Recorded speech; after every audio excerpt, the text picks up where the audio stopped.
Bonjour à tous et bonjour à toutes, bienvenue sur la chaîne Découvrir, Investir et S'enrichir. Vous êtes sur la playlist Bourse, mon CTO XTB. Donc dans cette vidéo, nous allons découvrir donc la plateforme XTB, notamment l'inscription. Et je pense qu'on ira au moins jusqu'au dépôt d'argent sur le compte et ensuite on s'arrêtera là et on verra la prochaine fois la suite de la plateforme. Donc pourquoi j'ai choisi XTB? Parce que XTB est une plateforme déjà implantée depuis quelques années en France, 2008 si je dis pas de bêtises. Ils ont des bureaux en France. Alors c'est une société polonaise, mais qui a des bureaux en France, qui est contrôlée par l'AMF. Donc au moins là-dessus on a des garanties. On a l'IFU, qui est très important quand vous avez un CTO, puisque l'IFU vous permet d'avoir ce que vous devez déclarer aux impôts.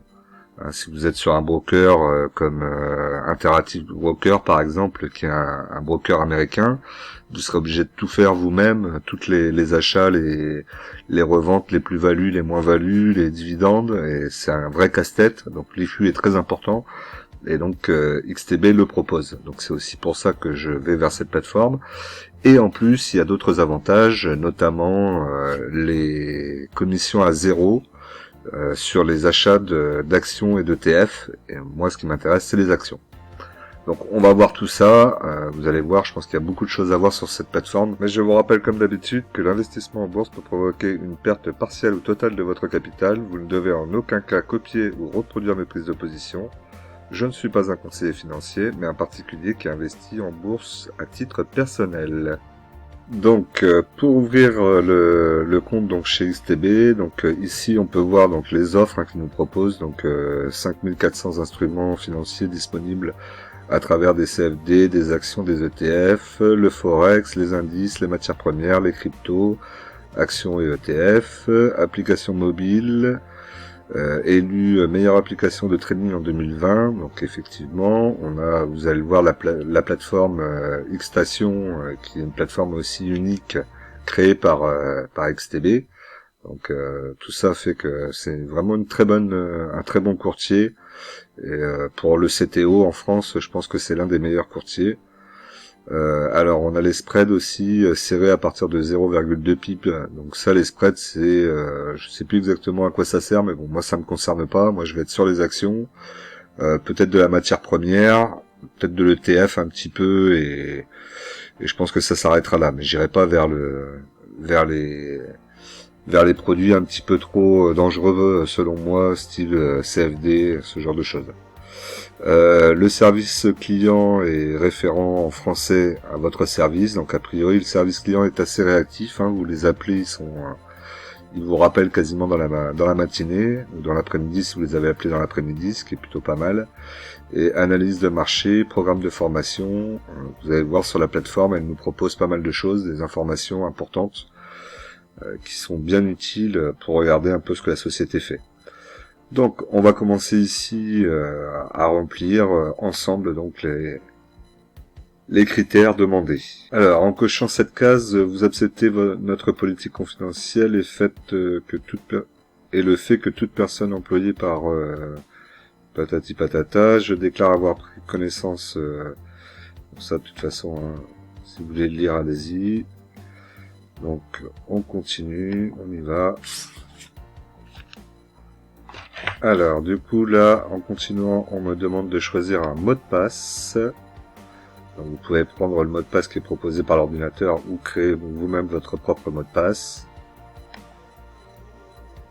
C'est vous qui voyez. Alors, ensuite, on nous demande donc notre état civil, l'information classique, la date de naissance, évidemment, votre département de naissance. Donc une fois que vous avez mis votre date de naissance, votre département de naissance, ils vont vous demander la ville. Ensuite, donc déclaration résident fiscal CRS. Donc je ne suis pas de nationalité américaine ou résident fiscal américain. Je ne suis pas résident fiscal français. Je suis résident fiscal français, je ne suis pas résident fiscal étranger, autre que la France et les États-Unis. Je suis résident fiscal étranger autre que la France et les États-Unis. D'accord. Ok, donc là, ça c'est bon. Ensuite, déclaration du bénéficiaire effectif du client. Je suis le détenteur des fonds qui seront investis. Je ne suis pas les détenteurs, oui, je suis le détenteur. On valide. Alors ensuite, on va nous demander donc l'adresse. Donc vous voyez que je suis à 40% là de l'inscription. Donc on va mettre ces informations. Alors maintenant nous sommes à 60%, donc on va nous poser quelques questions. Alors depuis combien de temps investissez-vous sur chacun des produits financiers suivants? Donc le CFD, jamais. Les actions depuis 1 à 5 ans. Les ETF pour le moment moins d'1 an on va dire, puisque je vais commencer là. Les futurs, jamais.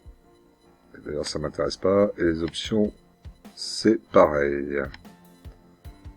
Ensuite, combien d'ordres avez-vous effectué au cours de la dernière année sur chacun des produits financiers suivants? Donc, sur les CFD, aucun. Sur les actions, je dirais de 1 à 15. Sur les ETF, de 1 à 15. Ici, 0 sur le futur, et les options, aucun non plus. Combien avez-vous investi au cours des dernières au cours de la dernière année sur chacun des produits financiers suivants? Donc ici 0, les actions c'est entre moins de 5000 € sur la dernière année. Les ETF, moins de 5000 € aussi, évidemment. Les futurs, 0. Les options, 0. Concernant les CFD, que signifie l'effet de levier? Alors, investir uniquement une fraction de chaque valeur réelle de votre investissement. Ouvrir une position avec une exposition sur le Forex, matières premières et indices avec un seul et même instrument. Alors c'est ouvrir une position avec une exposition au Forex, sur le Forex, pardon. Alors sur quel marché le CFD peut être négocié? Sur le marché de gré à gré, sur le marché organisé, je ne sais pas. Alors il me semble que c'est le marché gré à gré. Ensuite, quand j'investis sur CFD, je suis le propriétaire de l'action sous-jacente. Alors non, je ne le suis pas. Ensuite, concernant les actions, que signifie le dividende? Le droit à une partie des bénéfices de la société, le droit d'acquérir des actions gratuites de la société, je ne sais pas. Le droit à une partie des bénéfices de la société. Un client particulier peut acheter des ETF sur le marché organisé directement de l'émetteur, je ne sais pas. Alors c'est sur le marché organisé.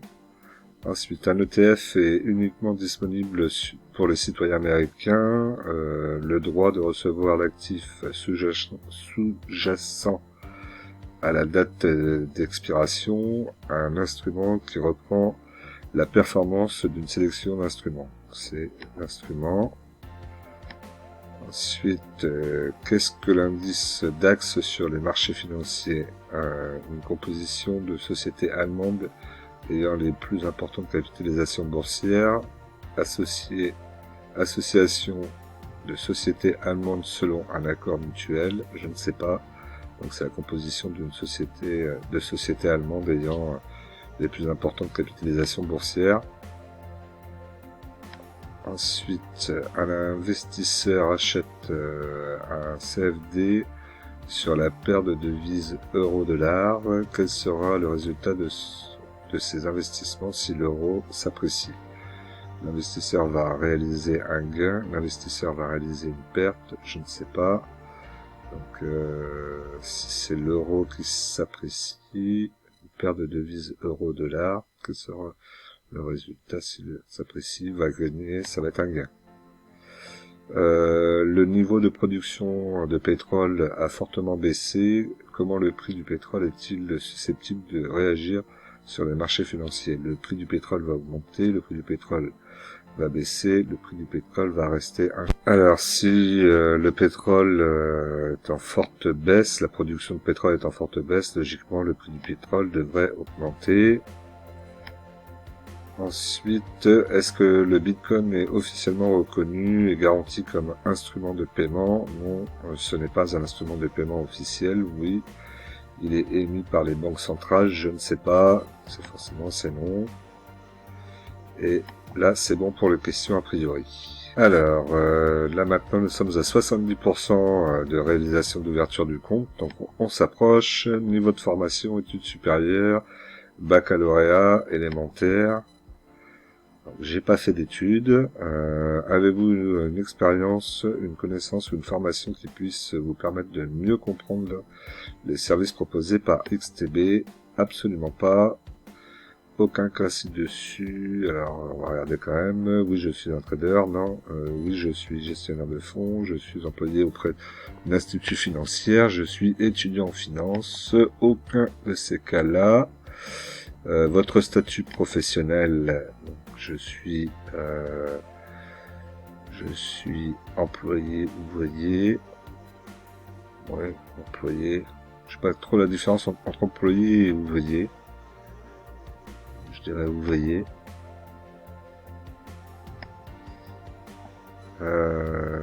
Hop.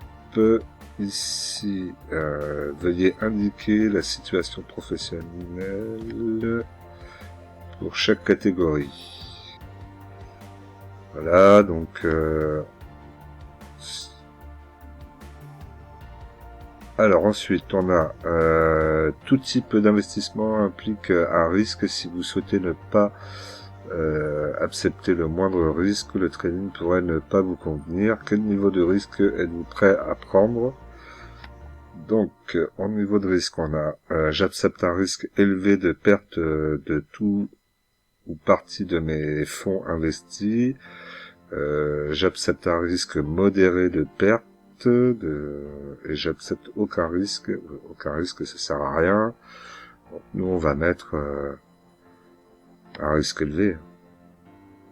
Ensuite, quel objectif d'investissement? Placement d'actifs avec un risque connexe.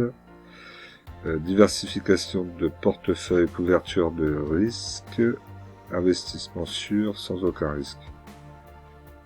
D'actifs avec risque connexe. Non, alors nous on sera plutôt diversification portefeuille et couverture.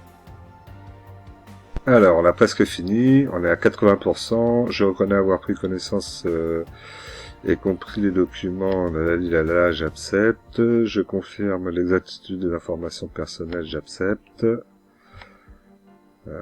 Qu'est-ce qu'on a? Déclaration concernant l'envoi de certaines informations. Je déclare avoir à vouloir recevoir les documents énumérés d'un point de document. Je les ai pas regardés, donc je sais pas de quoi on parle, mais bon. On va dire oui. Donc ça doit être sous format électronique gratuit, évidemment. Et là, si on veut payer, donc non, évidemment, on veut pas payer. Donc ça doit être notre contrat tout simplement avec XTB. Ok. Alors, validation de votre demande. Je reconnais avoir pris connaissance et compris les éléments qui m'ont été soumis sous formulaire en ligne ainsi que par le biais du site et accepter les termes que m'engage vis-à-vis de XTB. Donc là, on revérifie que tout est OK. Donc là, tout a l'air d'être OK. Risque limité, excitation, la devise en euros, je valide ma demande d'ouverture de compte. Alors maintenant nous pouvons voir, nous vous remercions pour votre demande d'ouverture de compte de trading est en cours, merci de bien vouloir patienter, cela peut prendre quelques secondes. Voilà, donc là maintenant l'ouverture de compte a été validée, investir maintenant, donc on va y aller, on va voir un peu ce que ça donne au niveau de la plateforme. Alors, on se retrouve donc là sur la plateforme, et donc ils me mettent compte inactif, votre compte n'est pas encore actif. Pour l'activer, cliquez sur le bouton ci-dessous et suivez les instructions. Donc, on va aller activer le compte tout de suite.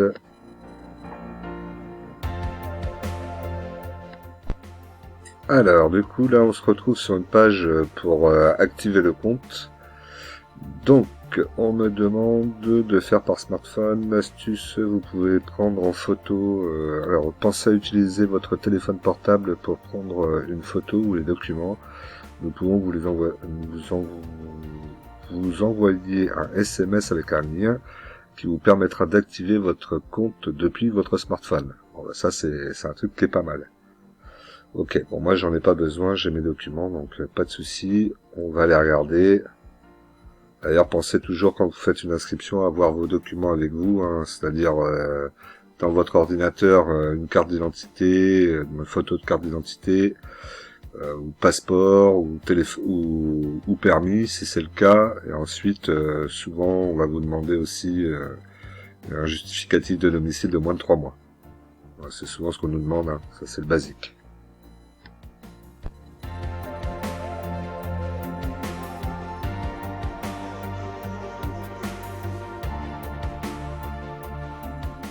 Alors, assurez-vous que les données ci-dessous sont identiques à celles de votre document. Donc là, a priori, ça a l'air d'être le cas.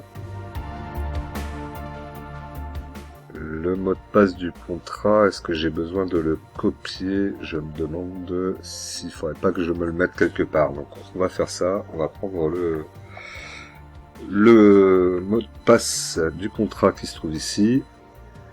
Et on va le marquer quelque part, histoire d'être sûr qu'il fallait pas oublier de le marquer.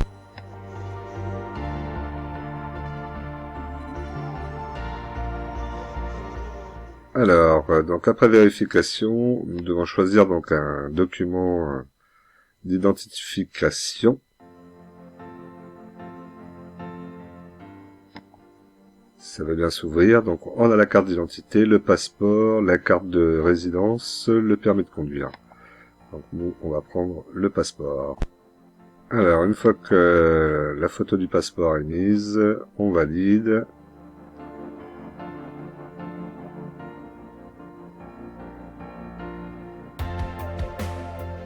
Ensuite, on nous demande donc un document de moins de 6 mois confirmé pour votre adresse. Alors c'est pareil, là vous avez facture électricité, facture de gaz, facture d'eau. Donc nous, on va prendre la facture d'électricité. Donc voilà, là j'ai la facture d'électricité qui est mise, on valide. Et là, ça devrait être bon pour le compte.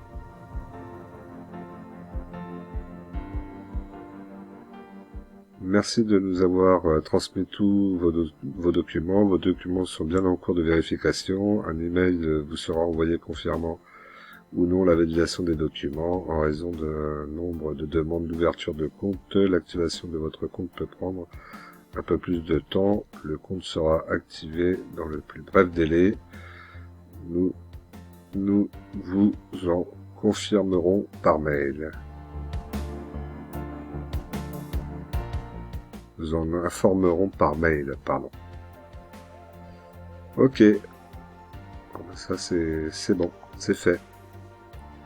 Voilà, donc là maintenant on est bien au compte réel, on voit ici un compte réel. Donc, du coup j'ai besoin de la certification de la plateforme pour pouvoir verser de l'argent dessus, donc ça va être la prochaine fois, on fera le versement et on fera l'achat d'une action.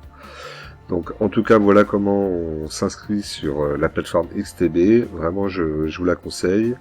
Je vous rappelle qu'on est sans commission dessus. Je mettrai mon lien dans la description si vous voulez l'utiliser. Et n'hésitez pas à me faire des retours si déjà vous êtes utilisateur de la plateforme, ça m'intéresse. Vous allez voir qu'il y a beaucoup de fonctionnalités sur cette plateforme.